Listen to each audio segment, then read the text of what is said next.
ये है RJ media और आप देख रहे हैं न्यूज अभी अभी, खबर, तहकीकात, हकीकत। सहारनपुर आज काशीराम कॉलोनी निवासी पार्षद प्रदीप उपाध्याय के नेतृत्व में सहारनपुर विकास प्राधिकरण कार्यालय पर अपनी समस्याओं को लेकर पहुंचे तथा कॉलोनी निवासियों ने सहारनपुर विकास प्राधिकरण कार्यालय पर बैठकर धरना प्रदर्शन भी किया, जिसमें पार्षद प्रदीप उपाध्याय ने पत्रकारों से बात करते हुए बताया कि आज हम सभी सहारनपुर विकास प्राधिकरण कार्यालय पर कॉलोनी की समस्याओं को लेकर पहुंचे हैं, जिसमें पूरी कॉलोनी की बाउंड्री वॉल, पार्कों का सुंदरीकरण, सिविल व्यवस्था, मकानों की जर्जर हालत, खाली पड़े मकानों का आवंटन, सड़कों की व्यवस्था, इस कॉलोनी के लिए अतिरिक्त सफाई कर्मचारियों की व्यवस्था व इसके आसपास काटी जा रही है अवैध तरीके से कॉलोनी या खाली पड़ी दुकानों का आवंटन, एक पुलिस टिकट की व्यवस्था आदि समस्याओं को लेकर हम यहां पर आए हैं और इस प्रकार ही हमने काफी बार इन सभी समस्याओं के बारे में अधिकारियों को अवगत कराया है, लेकिन विकास प्राधिकरण की लापरवाही के कारण माननीय काशीराम कॉलोनी नगर निगम को हैंडओवर नहीं हुई, जिस कारण विकास कार्यों में बाधा उत्पन्न हुई है। यदि जल्द ही इन समस्याओं का समाधान नहीं किया गया तो विभाग इसका स्वयं जिम्मेदार होगा। ये माननीय पार्षद महोदय प्रदीप जी कॉलोनी के काशीमाने और काशीराम कॉलोनी से कुछ लोग आए हैं अपनी समस्याओं को लेके। इनको आश्वासन दिया हमने कि कुछ समस्याएं आपकी जिला प्रशासन से संबंधित हैं, कुछ डूडा से संबंधित हैं और कुछ नगर निगम से, कुछ प्राधिकरण से। तो उसको हम लोग एक डिस्कस करके अधिकारियों से इनकी समस्याओं का जो भी है वो समय स्तर जो भी नियमानुसार निस्तारण है उसको करने के लिए हम लोग पूरा प्रयास करेंगे। इनका जो भी इनकी समस्या है उनका निस्तारण कराएंगे। मेरा नाम प्रदीप उपाध्याय, मैं वार्ड नंबर 39 से पार्षद हूँ। आज मान्यवर काशीराम कॉलोनी के लोग बड़ी संख्या में यहाँ पर विकास प्राधिकरण में पहुँचे हैं अपनी समस्याओं को लेकर। कई बार यहाँ पर मान्यवर काशीराम कॉलोनी में विकास कार्य नहीं हो पा रहे हैं। अभी मैंने नगर निगम के द्वारा 50 लाख रुपए का एक एस्टीमेट बनवाया था, जिसको नगर निगम के द्वारा ये कह दिया गया है कि ये कॉलोनी हमारे पास हैंडओवर नहीं है। अब उसका खामियाजा मेरे क्षेत्र के लोगों को भुगतना पड़ रहा है, क्योंकि विकास कार्य से मेरा क्षेत्र मान्यवर काशीराम कॉलोनी बहुत दूर है। वहाँ पर लगभग 8-10 पार्क है जिनका कोई सौंदर्यकरण नहीं है। किसी प्रकार की कोई पार्कों में सौंदर्यकरण के नाम की कोई भी तस्वीर या कोई बेंच, कोई ऐसी आदि कोई भी चीज़ें नहीं है। बाउंड्री वाल बड़ी समस्या हमारी है। बाउंड्री वाल मान्यवर काशीराम कॉलोनी के साथ जो लगी हुई कॉलोनियाँ हैं वहाँ पर अवैध रूप से कॉलोनियाँ काटी जा रही है, जिनको हमारे द्वारा अधिकारियों को अवगत भी कराया गया है, प्रमाणित फ़ोटो भी दी गई है उनको, मगर कहीं भी ऐसा प्रतीक नहीं हो रहा है कि मान्यवर काशीराम कॉलोनी में बाउंड्री वाल जल्द से जल्द होनी चाहिए।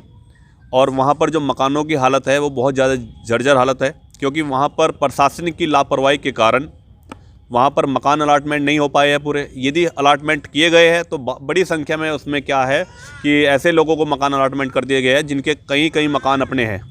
ये कहीं ना कहीं पटवारियों के माध्यम से जांच की गई हो, डूडा के माध्यम से जांच की गई हो, विकास प्राधिकरण के द्वारा जांच की गई हो। जिसने भी इनकी जांच की है वो एक दोबारा जांच की जाए। जो लोग वास्तव में गरीब है, बहुत बड़ी संख्या में मान्यवर काशीराम कॉलोनी में लोग रह रहे हैं, उनमें बहुत से लोग ऐसे हैं जो किराए के मकान में रह रहे हैं, वो वास्तव में बहुत ज़्यादा गरीब है। एक मानवता के आधार पर जो भी शासन की गाइडलाइन हो उसको मानते हुए उन लोगों को मकान दिए जाए जो लोग गरीब है, और उन लोगों को चिन्हित किया जाए जिनके पास अपने मकान हैं, उनसे मकान खाली कराए जाए। तीसरी बात सबसे बड़ी, वहाँ पर किसी प्रकार की कोई ऐसी व्यवस्था नहीं है जिसमें कि गरीब व्यक्ति अपने परिवार की लड़की की शादी कर सकता हो। बारात घर कोई नहीं है वहाँ पर, बाउंड्री वाल कुछ नहीं है, मकानों की हालत जर्जर है। मैं आप सभी पत्रकार बंधु और मीडिया बंधु से ये कहना चाहूँगा कि वहाँ पर सबसे बड़ी सीवर लाइन, हम ODF प्लस आ रहे हैं। आज सहारनपुर में दिखाया कि ODF प्लस हो गए हम लोग, बहुत अच्छी बात है, क्योंकि मैं निगम का एक पार्षद होने के नाते मेरी अपनी एक जिम्मेदारी है। मगर जो सच्चाई है उसको कहना भी मुझे चाहिए कि मान्यवर काशीराम कॉलोनी में सीवर लाइन के नाम पर कुछ नहीं है।